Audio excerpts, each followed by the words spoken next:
Now, whether or not you think that midnight is an acceptable bedtime is irrelevant. It's really about what's going to work for the family, right? So this is an explicit rule. So in that explicit rule, we have like just a time that's been decided on by the parents. Now, like the implicit thing with that is the kid is wanting to establish more independence, to be fitting in with their peer group, and the parents are wanting to keep them safe, right? So this is like the implicit thing that we're wanting to like get at.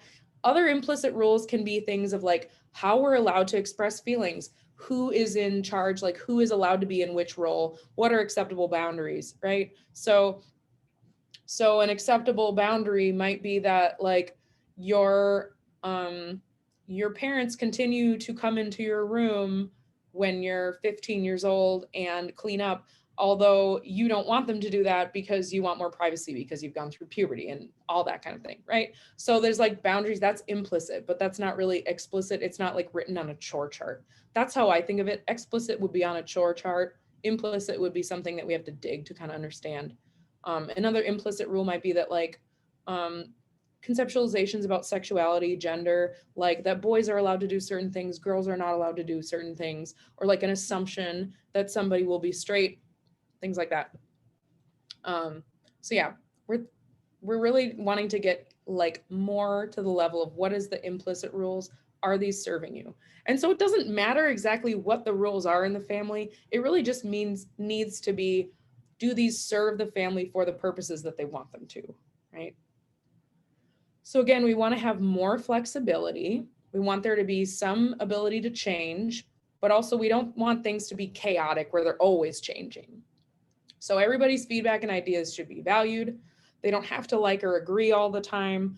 And it should always be okay to have feelings and talk about them, even if they're negative. They should be like families should be working out conflicts for one another, admitting mistakes. And then this one I think is really important, that love will continue despite a conflict. Some families are very conflict averse, either on the enmesh side or on the distance side, where they feel like there is maybe some jeopardy that they won't be loved, and so it's really important to just like be communicating. Like you can communicate love during a conflict. Like, I don't enjoy what you're doing right now, but I still love you and I want us to get through this. So you can give families tools like that.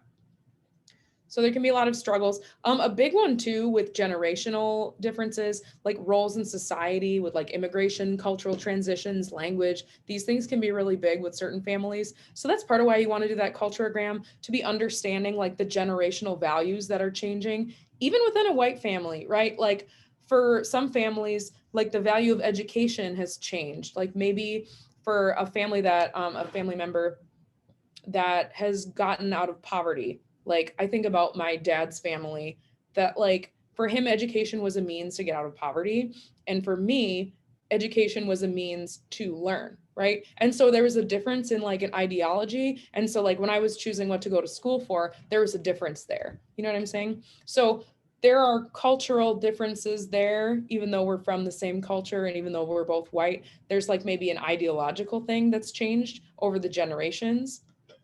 And you'll find that I think with a lot of people, especially when they're like first generation college students, that there can be like a disconnect sometimes with their family when they're getting education and like using different words for things or calling people out for behaviors. So you'd want to like notice that and call that out and like talk about it. All right. So also, I feel like we talked so much about the problems that people have. It's important that we are like affirming and giving empowerment to these families. A lot of people, most of the time, if you have a family come in, there's at least one person who does not want to be there. There are a lot of people who've been conditioned that they're never allowed to talk about their feelings. They're terrified of doing it, especially the way that men are socialized in a lot of cultures. So just like giving people props for what they do well. Even families that scream at each other are at least expressing what they want from each other, right? Like they're doing something, well. So whenever you can find something good that a family is doing with each other, you got to like just like feed those compliments, feed them all the time, be affirming people. All right, well, that is the end of this presentation. I hope you learned something and I'll see you later.